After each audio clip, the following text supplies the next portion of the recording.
మరొక వ్యవహారం కనిపిస్తుంది. కొండా సుస్మిత మాటలు మాట్లాడిన తర్వాత ప్రెస్ మీట్లు పెట్టిన నేపథ్యంలో 45 మందికి దాకా ఫోన్లు చేసి చెప్తే కేవలం వచ్చి 16 మంది మాత్రమే ప్రెస్ మీట్ పెట్టారు. సో ఆయన బలమెంత బలగం ఎంత అనేదైతే కనిపిస్తుంది కదా. సో అనేసి ఏం చేస్తున్నారంటే ఓకే ఇప్పుడు ఇంకా టైం వచ్చింది కాబట్టి దూకాల్సిన అవసరం వచ్చింది, తనేంటో నిరూపించుకోవాల్సిన అవసరం వచ్చింది కాబట్టి రాజగోపాల్ రెడ్డి తన యొక్క పాచికలను పారే ప్రయత్నం చేస్తున్నాడు, ఆయన ఎమ్మెల్యేల మద్దతు కూడగడుతున్నాడు అని చెప్పేసి. సో ఈ టాపిక్ ఎందుకు వచ్చింది? నిన్న ప్రెస్ మీట్ పెట్టిన వాళ్ళు ఇష్యూ యాక్చువల్గా కొండా సుస్మిత పటేల్కు సంబంధించిన విషయం. దాంట్లో ఏం చేసిరండి అంటే చిన్నారెడ్డికి సంబంధించిన విషయం. ఎందుకంటే మెగారెడ్డి పైన ఆయన చేసిన అనుచిత వ్యాఖ్యలు, మెగారెడ్డి పైన మాట్లాడిండంటే అందులో రైట్ లేదా, రాంగే ఉందా? అంటే మీరు చేసినవన్నీ వెనకేసుకొచ్చుకొని లోపట అన్ని సద్దు మనిగించేసి ప్రజల ముందల పుట్టాడు అబద్ధాలు చెప్తూ కాలం గడుపుతూ ఉంటే ఇది మంచిదా? ఎమ్మెల్యేల కన్నా తెలియదా అసలు మేము ఏం చేస్తున్నామో మా కాన్స్టిట్యున్సీ ప్రజలకు?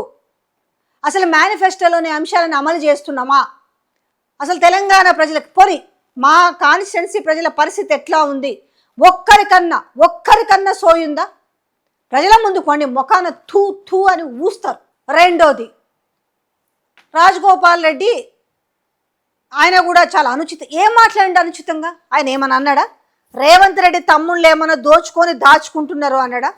పోనీ రేవంత్ రెడ్డి అండ్ రేవంత్ రెడ్డి కుటుంబ సభ్యులు వాళ్ళేమన్నా భూములు గుంజుకుంటున్నారు అన్నాడా? ఆయన ఏం మాట్లాడినా కూడా వీటిని ఉపేక్షించేది లేదు అన్నాడు కదా. ఇట్లాంటి పరిపాలన ఉండకూడదు, ప్రజలకు మేలు కోరే విధంగా ఉండాలని చెప్పిండు కదా. లిక్కర్ విషయంలో ఆయన నా కాన్స్టిట్యున్సీలో ఈ విధంగానే ఉండాలని ఆయన డిమాండ్ చేసిండు లిక్కర్ విషయంలో. రెండోది నిజమే, ఏది అప్పుడు వరి కొనుగోళ్ల విషయంలో ఆలస్యమైంది, రైతులు ఇబ్బంది పడుతున్నారు, ఇది కాదు ఉండాల్సిందే అన్నది.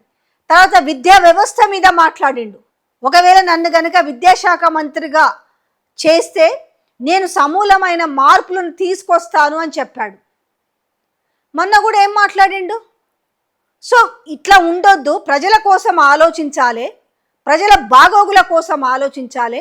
నేను ఏ పార్టీలో ఉన్నా, నేను అధికార పక్షంలో ఉన్నా కూడా అధికార పక్షంలో ఉంటే ఎమ్మెల్యేలు మంత్రులకు ప్రశ్నించకూడదు, నోరు కట్టేసుకొని అంటే ఎంతసేపున ప్రజల సొమ్మునంతా బుక్కుకుంటూ కూర్చుంటే అప్పుడు సంబరంగా ఉంటుందా?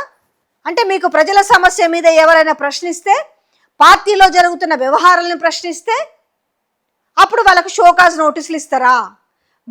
ప్రజల దమ్మును చూసిన ఆంబోతుల్లాగా ప్రజల మీద పడి దోచుకొని వాళ్ళని బెదిరించుకొని వాళ్ళ భూములు గుంజుకుంటే వాళ్ళకి షోకాజ్ నోటీసులు ఉండవు. నిన్న మొన్న ఏది మామూలుగా మారుతి కార్లలో తిరిగేటోళ్ళు ఇవాళ ఎక్కడి నుంచి వచ్చినాయి మీకు?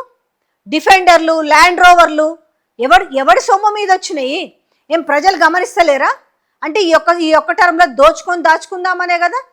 ఇట్లాంటి వాళ్ళకు ఉండదు. నీకు ఎట్లా వచ్చిందిరాబాయి ఇంత కారు అంటే ఉండదు. మొన్నటిదాకా డొక్కు కార్లలో తిరుగుతారు కండ్ల ముందు. అందుకే కదా ప్రజలు ఓడగొడతారు. ఎందుకు? ఏ పార్టీ అయినా కావచ్చు, అది కాంగ్రెస్ పార్టీ, బీజేపీ, బీఆర్ఎస్, ఎవరైనా సరే మిమ్మల్ని ప్రజాప్రతినిధులుగా ఎన్నుకుంటారు అని అంటే మీకు ఒక అవకాశం ఇచ్చిన పార్టీలు దాన్ని నిలబెట్టుకునే ప్రయత్నం చేయాల్సింది పోయి ముందేమో ఎలక్షన్లకు ముందేమో అప్పుడేమో కాళ్ళ పడతారు, వేళ్ళ పడతారు, సావులోకి బతుకుతారు, బతుకులోకి పోతారు, బియ్యం ఇస్తారు, చచ్చిపోతే పోయి బస్తా బియ్యం ఇస్తారు, లేకపోతే 10,000 రూపాయలు ఇస్తారు.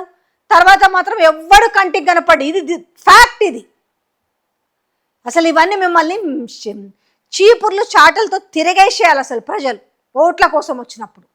సో ఇప్పుడు కోమటిరెడ్డి రాజగోపాల్ రెడ్డి ప్రశ్నించినందుకు ఆయనను షోకాజ్ నోటీసే కాదట, ఆయననే ఏం చేయాలో మరి ఏం చేయాలో? కాంగ్రెస్ పార్టీ నుంచి పంపిస్తారా? మీరేమో కాంగ్రెస్ పార్టీలో పుట్టి ఇన్నే పెరిగి ఇన్నే దేకి ఇన్నే పాకిండ్రా. చిన్నారెడ్డినట ఆయన ఎన్నేళ్ళ నించున్నాడు కాంగ్రెస్ పార్టీలో, ఆయన పంపాలి. మీరు మాత్రం దోచుకుంటోళ్ళు అంతే. ఇక్కడ ఎవరన్నా క్వశ్చన్ చేస్తే వాళ్ళు ఉండొద్దు. అంటే దోచుకునే వాళ్ళే, మంది మీద పడి దోచుకునే వాళ్ళు మాత్రమే కాంగ్రెస్ పార్టీలో ఉండాలి. ఎందుకంటే అది నేను చెప్తున్న మాట కాదు, మీరు చెప్తున్న మాట. సో ఆ విధంగా సో ఇప్పుడు ఏమైందనంటే ఆయన నిజంగా ఎమ్మెల్యేలతోటి నిజంగానే రాజగోపాల్ రెడ్డి పిలిస్తే రారని లేదు. ఎందుకంటే బిహైండ్ ద ఎంతో మందికి ఇప్పుడు కాంగ్రెస్ పార్టీలో పార్టీ వ్యవహారం పైన కోపం లేదు, ఆ పార్టీలో ఉన్న వాళ్ళు వ్యవహరిస్తున్న తీరు పైన వాళ్ళకి ఆక్షేపణలు ఉన్నాయి. మారండి అని చెప్తున్నాడు. అందుకనే ఇలాంటి పరిపాలన వద్దని చెప్పేసి గతంలో కూడా ఫామ్ హౌస్లో మీటింగ్ జరిగిన విషయాన్ని జడ్చర్ల ఎమ్మెల్యే అనిరుద్ రెడ్డి కూడా చెప్తూనే ఉన్నాడు కదా. ఆయన మొదటి నుంచి ఆయన వ్యతిరేకంగానే ఉన్నాడు కదా. ఇట్లాంటి వ్యతిరేకంగా ఉన్న వాళ్ళు చాలా మంది ఉన్నారు. అరే ఏదో కనీసం కాన్స్టిట్యున్సీకి ఏదో చేయాలనుకున్న వాళ్ళు ఎంతమంది లేరు ఎమ్మెల్యే లేరా కాంగ్రెస్ పార్టీలో? వాళ్ళే కదా ప్రశ్నిస్తున్నారు ఏదో రకంగా. కానీ వాళ్ళు ప్రశ్నించకూడదు. ఇప్పుడు మా కాన్స్టిట్యున్సీకి నిధులు ఇవ్వట్లేదు, ఏదైనా వర్కులు చేస్తే వాళ్ళకి బిల్లులు రావట్లేదు.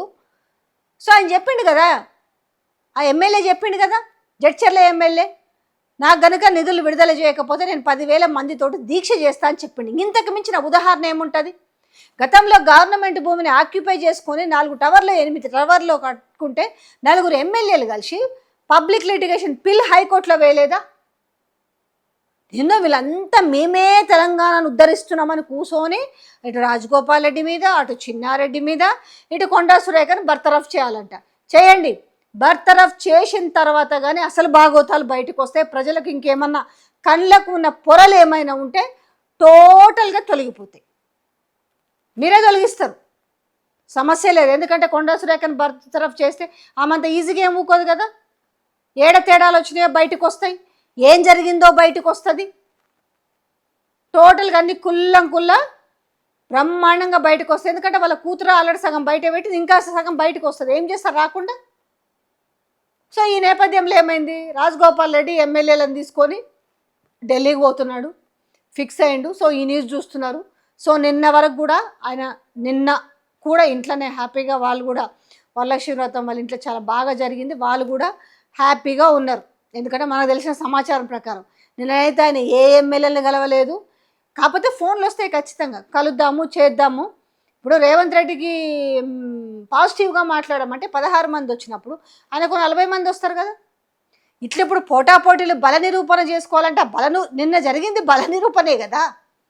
ఆ బల నిరూపణలో లాజిక్ మిస్ అయ్యారు, అడ్డంగా ఫెయిల్ అయింది రేవంత్ రెడ్డి. ఒక ముఖ్యమంత్రి జరిగిన దాని గురించి మరి ఆయన సలహాదారుడు, ఆయన శిష్యుడు, ఆయన అనుచరుడు, సో ఇవన్నీ కూడా ఆయన పిలుపునిస్తే వచ్చింది 16 మంది. నేను ఎందుకో రాలేదు మరి. సరే హైదరాబాద్కే వచ్చి పెట్టాల్సి లేదు, ఎవరి ప్లేస్లో వాళ్ళు వీడియో చేసి సోషల్ మీడియాలో పబ్లిసిటీ ఇచ్చుకున్నా కూడా నిన్న తెలిసేది కదా, ఓహో ఇంతమంది రేవంత్ రెడ్డికి సపోర్ట్ ఉన్నారు. ఏం లాభం? నిన్న ఉన్నది కేవలం 16 మంది అంటే. సో ఇక రేవంత్ రెడ్డి ముఖ్యమంత్రిగా ఉండాలా లేదా, తరువాత వరుస క్రమంగా ఏం జరగబోతుంది అనేది మనకు స్పష్టంగా అర్థమవుతున్న విషయం.